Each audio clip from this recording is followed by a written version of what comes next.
This is Mr. Eugene, and today we're shifting gears completely. Every other video on this channel has been diagnosis, identifying patterns, exposing dysfunction, explaining why relationships fail and why good men get destroyed by systems designed against them. Today is different. Today is prescription. Today is the actual path forward, because understanding what went wrong is only valuable if it leads somewhere. If all you do is understand the problem without building something better, you've just traded one kind of misery for another. Angry and confused becomes angry and informed. That's not progress. That's just more comfortable suffering. So today we're stopping the diagnosis and starting the construction. We're talking about what a man over 50 actually builds when he decides to stop reacting to life and start architecting it. When he decides that everything that happened before, the failed marriage, the thankless years of provision, the rejection, the resentment, the quiet erosion of who he was, all of it becomes raw material for something genuinely powerful. I call this the new male era. And it isn't a concept. It isn't motivation. It's a specific framework built on 5 pillars that men are actually implementing and transforming their lives with. I've watched men go from bitter and broken after divorce to genuinely content and purposeful within 2 to 3 years. Not because their circumstances became perfect, because they stopped waiting for circumstances to change and started building something that couldn't be taken from them. That transformation is available to every man watching this, regardless of age, regardless of starting point, regardless of how much was lost or how long it's been. But it requires understanding these 5 pillars and implementing them with genuine commitment, not dabbling, not trying, committing. Let me walk you through each one. The first pillar is radical ownership of your time. Most men over 50 have never actually designed their own life. Think about that honestly. You went from your parents' rules to your employer's demands to your wife's expectations. Your time has belonged to someone else your entire adult life. You've never sat down and asked yourself seriously, if nobody was watching, if nobody was judging, if no one's approval mattered, how would I structure my days? That question sounds simple. The honest answer is devastating for most men, because when they answer it honestly, they realize their actual life looks almost nothing like their ideal life. They're spending 40+ hours a week at jobs they tolerate to fund lifestyles they don't enjoy to impress people they don't respect. They're sacrificing weekends to social obligations they resent. They're performing hobbies that look acceptable rather than pursuing interests that actually fulfill them. Radical ownership of time means burning that down and rebuilding from honest foundations. It means becoming what most people around you will call selfish with your time. And that discomfort in others is the signal you're doing it right. Because people who genuinely valued you would respect your time. People who are using you resent your boundaries. The moment you stop being available for everyone else's convenience, you discover very quickly which people actually valued you and which people were simply consuming you. A man I know spent 22 years as the person everyone called. Family drama, work problems, neighbor disputes, financial advice. Always available, always responsive, always putting his time last. After his divorce at 53, he stopped. He started protecting his mornings for his own work, stopped answering calls during evenings, started saying no to obligations that drained him without returning anything real. The people who disappeared were using him. The people who stayed were actually in his life. That clarity alone was worth more than any advice he'd ever been given. Your time is the only resource that cannot be recovered once spent. Money can be rebuilt. Relationships can be renewed. Opportunities cycle back. Time spent is gone permanently. The new male era begins the moment you treat your time as the sacred, non-renewable resource it actually is. The second pillar is financial independence as freedom. Not wealth for display, not money to impress women or signal status to peers. Financial independence as the specific mechanism that removes you from dependence on anyone else's approval for your survival. Most men have spent their entire lives pursuing money for external reasons, to attract women, to keep up with peers, to satisfy expectations. And many of them achieve significant financial success while remaining completely financially trapped because the money was being spent as fast as it was being earned on a lifestyle designed to perform for others rather than serve themselves. The new male era reframes this completely. You are not building wealth to impress anyone.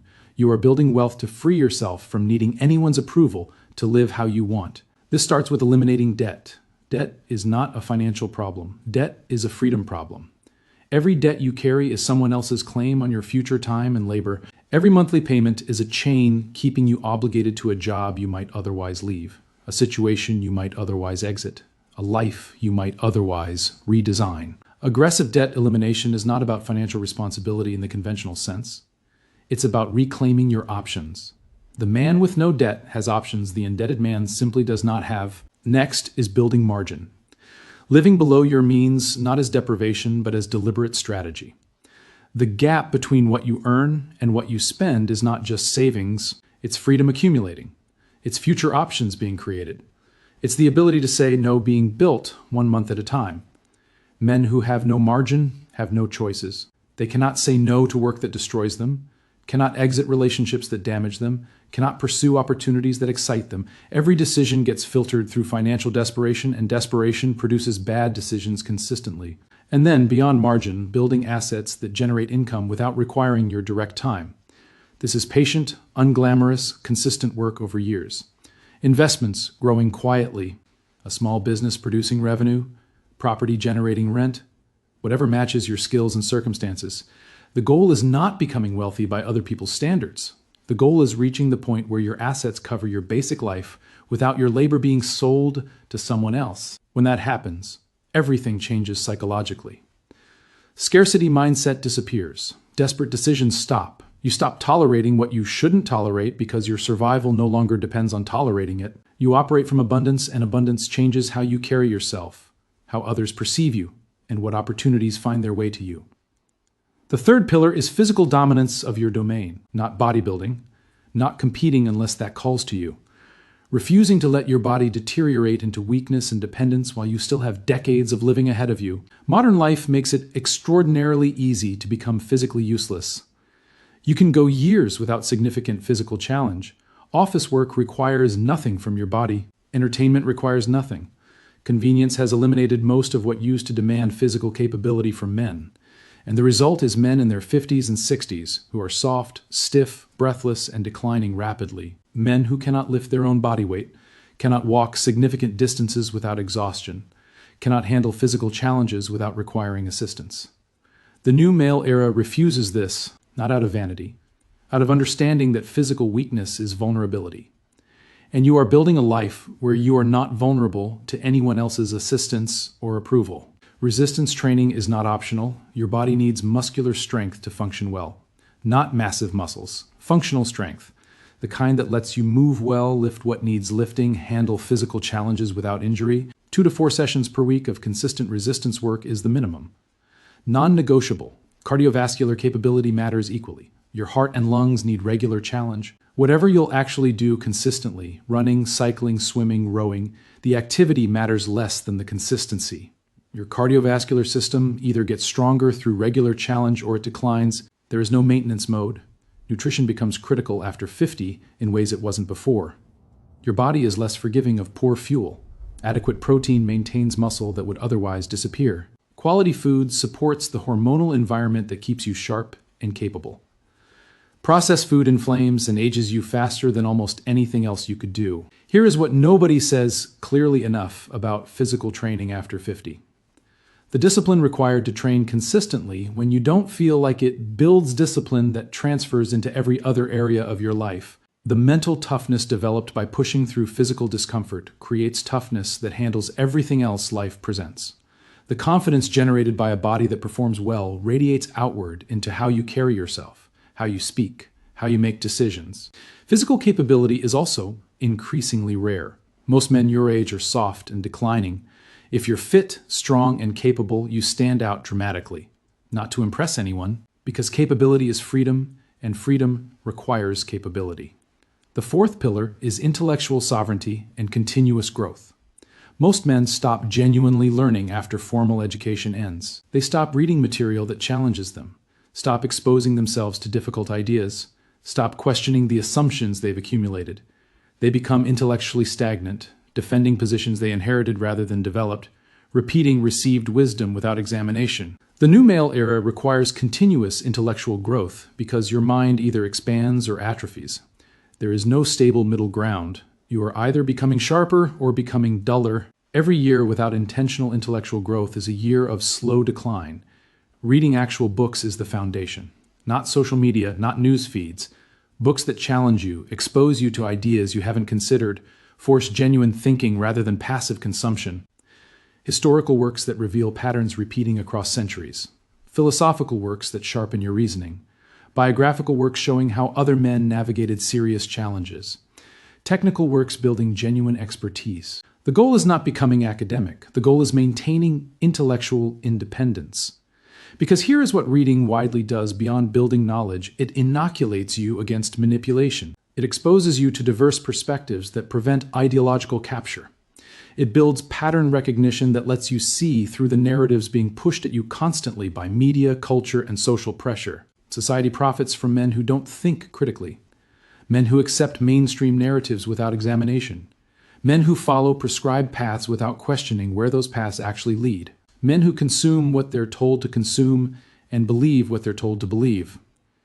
The new male era man thinks independently. He examines claims before accepting them. He demands evidence rather than accepting assertion. He develops his worldview through careful reasoning rather than downloading opinions from whoever speaks loudest. This makes you interesting in ways that matter. Men who continuously learn have genuine perspectives worth hearing. Men who think independently have something real to contribute to conversations. Men who pursue mastery in their domain have expertise others seek out. You become, at 50, 60, 70, a man other quality men want to be around and learn from. And that builds the foundation for the fifth and most important pillar. The fifth pillar is legacy building through genuine purpose. This is where the new male era transcends self-improvement and becomes something larger, where building a powerful version of yourself connects to something that outlasts you. Most men never identify a genuine purpose. They mistake career for purpose, but career is just how you fund your life. They mistake hobbies for purpose, but hobbies are how you spend your time. They mistake relationships for purpose, but relationships are one component of a life, not the reason for it. Purpose answers a different question entirely. What would you build, create, or contribute if money and approval were completely removed from the equation? What impact would you choose to make if you knew clearly how much time you had left? What would you want people to say about the life you lived after you're gone? For some men, it's building a business that solves real problems and provides genuine livelihoods for people. For others, it's creating something, writing, art, music, craft, that enriches the culture around them. For others, it's teaching and mentoring younger men who are navigating what they already survived. For others, it's serving their community in tangible ways that produce lasting change. The specific content matters less than the orientation. You are building something that transcends your immediate gratification, something that serves others beyond yourself, something that justifies the time you had on this earth. And here is the truth about purpose that nobody says clearly enough. Men without it, no matter how comfortable, no matter how successful by conventional measures, eventually feel empty. The pleasure fades. The toys lose appeal. The comfort becomes a different kind of prison. Without something meaningful to build toward, life becomes an extended exercise in killing time until time kills you. But men with genuine purpose, even difficult purpose, even purpose that requires real sacrifice, have energy that men without it simply cannot access. They have reason to push forward when it's hard. They have context that makes setbacks temporary rather than devastating. They have something to wake up for that goes beyond their own immediate comfort. A man I know lost nearly everything in his late 40s. Divorce, financial collapse, health problems arriving together in a brutal 3-year period. By 52, he had rebuilt financially, trained his body back into genuine capability, and started a mentoring program for young men in his city who had no male guidance. He told me something I've never forgotten. He said, "I spent the first 50 years of my life building for other people's approval. I've spent the last few years building for something that actually matters. The difference in how I feel getting out of bed every morning is incomparable. That's the new male era, not revenge on women, not isolation from life, not bitter withdrawal from a world that disappointed you. It's the construction of something genuinely powerful and meaningful from everything you've survived, everything you've learned, everything you've lost, and everything you still have left to give." 5 pillars. Radical ownership of your time, financial independence as freedom, physical dominance of your domain, intellectual sovereignty and continuous growth, legacy building through genuine purpose. None of these are quick. None of them are easy. All of them are available to you right now, regardless of your age, your starting point, or what you've been through. The men who implement these pillars don't spend much time talking about women's dysfunction anymore. Not because they became indifferent or disconnected, because they became genuinely absorbed in building something that makes that conversation feel small by comparison. That is the destination. Not anger, not bitterness, not obsession with what was done to you.